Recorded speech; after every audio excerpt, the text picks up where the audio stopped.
I've got 3 teams that you should think of as dark horse college football playoff contenders in 2024. Why? Because here's something to remember with the playoff.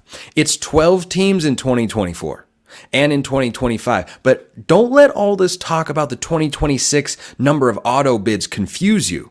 There are just 4 automatic bids. Well, 5 with the group of 5 champion. But amongst the Power 4 schools, there are 11 spots. Only 4 of them are guaranteed. There are going to be 7 at-large teams whose resumes are judged just like the other teams used to be. Let's start with Iowa. Let's start with the Iowa Hawkeyes, a team that has become known for punting.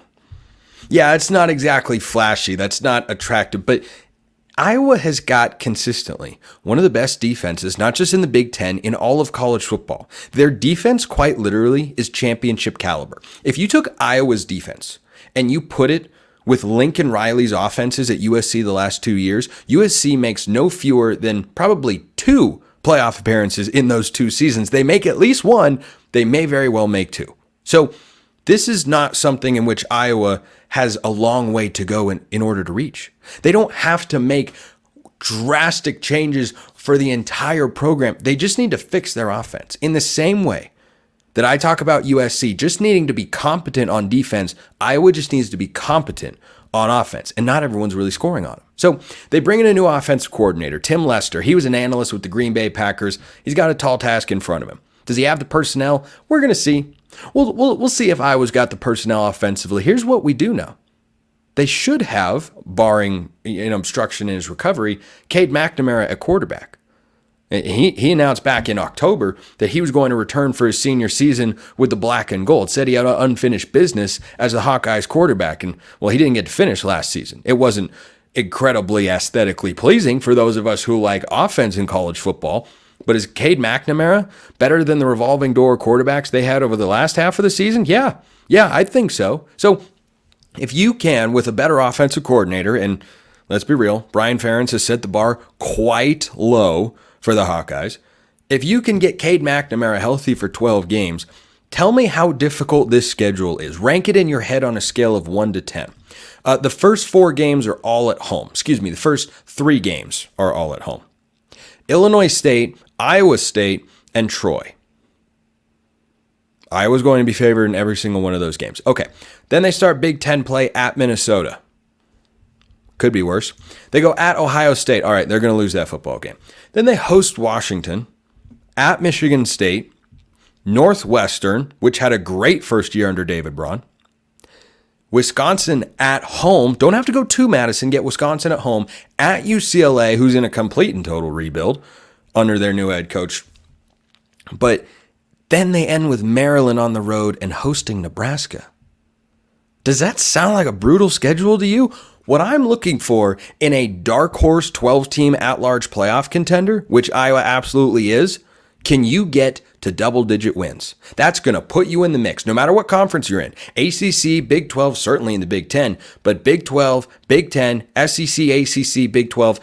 I said Big 12 too many times. I'll stop now. But if you're in that range, if you have got 10 wins, you can be in that conversation. There will be a discussion. You'll get mentioned. You'll pop up on graphics on ESPN at the very least. That schedule, pretty darn manageable. I think that Ohio State on the road is the only game I look at and say it's a guaranteed loss for Iowa. Their win total is only 7.5 on FanDuel. I think that's a little bit low. Let's go over to the Big 12. I've got 2 teams in there. Let's start with Texas Tech. You want to talk about favorable schedules? Texas Tech is so primed, so very primed under Joey McGuire to make a leap here because he has had a solid tenure so far as the head coach in Lubbock. He's got Baron Morton, one of the highest rated quarterback recruits ever for the Red Raiders, to roll through, who got experience last year after Tyler Shuck went down with an injury. So he comes into a situation in which he's a young quarterback that has a lot of potential, but he doesn't have to learn it all on the fly. He's got real in-game experience, has shown production in that time as well. This is the Texas Tech schedule. Oh boy, you want to talk favorable? How about 4 of your first 5 games being played at home? When the tortillas are flying, teams generally tend to lose. Remember, Oregon went into Lubbock last year and should have lost the game. Not could have, they should have lost the game. They squeaked it out. And Oregon was a playoff caliber team. Texas Tech, when Tyler Shuck was healthy and they were getting more consistent quarterback play, they were a good team. And they can be a good team again this year. So they open with Abilene Christian. That's an FCS game. They'll be fine. Week 2, don't sleep on going to Pullman. They don't go to Autzen. They were going to go to Oregon, but the Ducks want to play the Beavers, so that leaves the Red Raiders to play the Cougars in the Pac-12. So Washington State in Pullman, that's a tough place to play. That's a tough place to play. Then they come back home for 3 straight. North Texas, Arizona State, Cincinnati. Texas Tech will be favored in, wait for it, 1, 2, 3 of those games. Well, that's 4 wins that I can see right there pretty easily in their first 5 games. It gets tougher. They go at Arizona. They host Baylor. A lot of pressure in Waco, by the way, on Dave Aranda and company, but they hired a Jake Spavital from Cal as the offense coordinator. Could be a good move. Good enough to go into Lubbock and get a win? Boy, we'll find out. We will find out. At TCU and then at Iowa State, if you can win one of those games at least, you'll be in pretty good shape. I think they could win both. Host Colorado. Big to have Colorado at home. Do you want to go into Boulder? Probably not. At Oklahoma State, that's a toughie, but they get it off a bye. So you go Colorado at home, bye week, then at Oklahoma State, and close with West Virginia. Is that schedule so horrifically bad that it's out of the realm of possibility that Texas Tech, who was a 7-6 team last year, that's got a promising quarterback that returns their head coach and has made some nice portal moves in the offseason, really on both sides of the ball? Is it out of the realm of possibility they could get to 10? No. And remember, we're talking dark horse candidates. Texas Tech belongs in that discussion. I think their win total on FanDuel, I think it's a little bit low, just like a tad low. Maybe it's about right. Maybe you can talk me into it's about right. But 7.5, boy, I would lean the over, because I think between Washington State, Arizona, TCU, and Oklahoma State, those are all road games. You're probably losing at least one, certainly. 2 is the most likely outcome. But do I think they're going to lose all 3 of those 4 games? I don't think so. I do not think so. I like Texas Tech's schedule, and I like Joey McGuire too. With Baron Morton a quarterback, I think the Red Raiders could be a dark horse contender in there. Finally, how about the man who got a nice extension, or rather a raise, this offseason out there in Lawrence, and that's Lance Leipold and the Kansas Jayhawks. Who's Kansas's quarterback? It's Jalen Daniels. Still? He's still there. Yes, I am here to tell you, Jalen Daniels is still Kansas's quarterback. So when you look at the quarterbacks in the Big 12 next year, and you say, well, who are the best ones? You're certainly going to start with some combination of Shedeur Sanders, Cam Rising, Noah Fafita.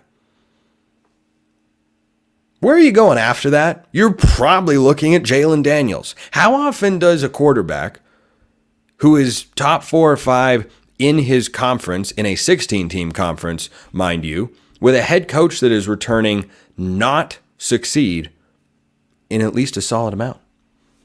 I don't think it happens very often. Kansas's regular season win total is 1 higher than Texas Tech.